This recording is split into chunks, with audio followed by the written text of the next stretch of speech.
Looking at that number, surprising on the upside, the traction that we're seeing mirrors what we're seeing in these retail numbers coming through. Obviously, the likes of Mr. Price, Forshini, JD Group reporting across the board. And there is some momentum building in these numbers. Can you give us your thoughts on the consumer environment?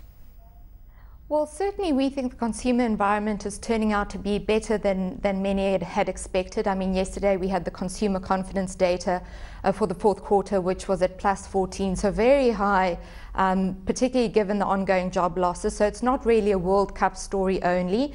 And if you look at the quarterly momentum in the retail sales data, it's at 6.1% for the third quarter, which means it's actually slightly stronger than in the third quarter. So there were some concerns around base effects from the second quarter, but underlying growth seems to be holding up better than many had feared.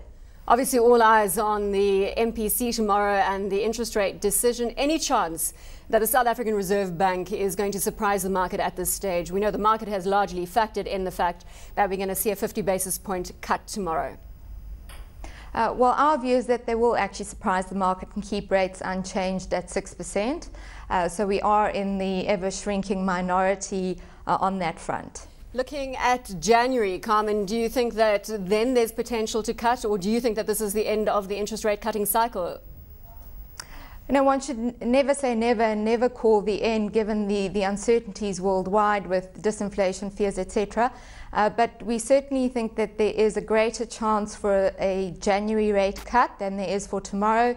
If you look at the three inputs, inflation, growth and the exchange rate, we don't think the three of them have actually given the Reserve Bank enough room to change their forecasts this week to allow for another cut. But we think by the time they meet in January, there will be enough of a surprise, probably on the inflation front, for them to lower their forecast again, which will give scope for them to cut rates. Because remember, the Reserve Bank should be forward-looking and not react to short-term data.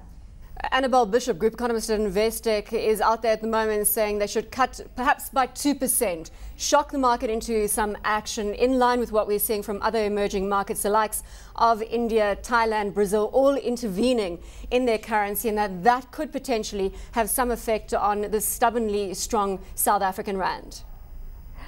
Well, it may have an effect, but it's not the policy choice at the moment. That doesn't mean it might not become the policy choice down the line. The part of the reason why we think the Reserve Bank will stay pat tomorrow is you've got a lot of global uncertainty, firstly, but you also have an interim FX policy which centers, one, on reserve accumulation to continue, and secondly, on the relaxation of exchange control. So we don't think enough time has lapsed for them to gauge the effectiveness of these measures. That doesn't mean we necessarily think they will be effective. So again, we think they'll give it a bit of time, and if it then fails, they'll have to revisit other policy options, which doesn't rule out further rate cuts. But also, I mean, what we've seen from media headlines is that a lot will probably be said in the February budget around details of funding for example, new growth plan initiatives, etc. So we do think the SARB will want a bit more time to be certain before it makes another decision. If we strip out administered prices, we've had this discussion before from current CPI print, we're looking at 2.6%, which is below the inflation target.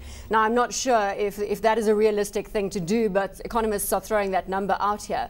And further, if we see continued rand strength, it does mean, as you have mentioned, that inflation is likely to come down even further.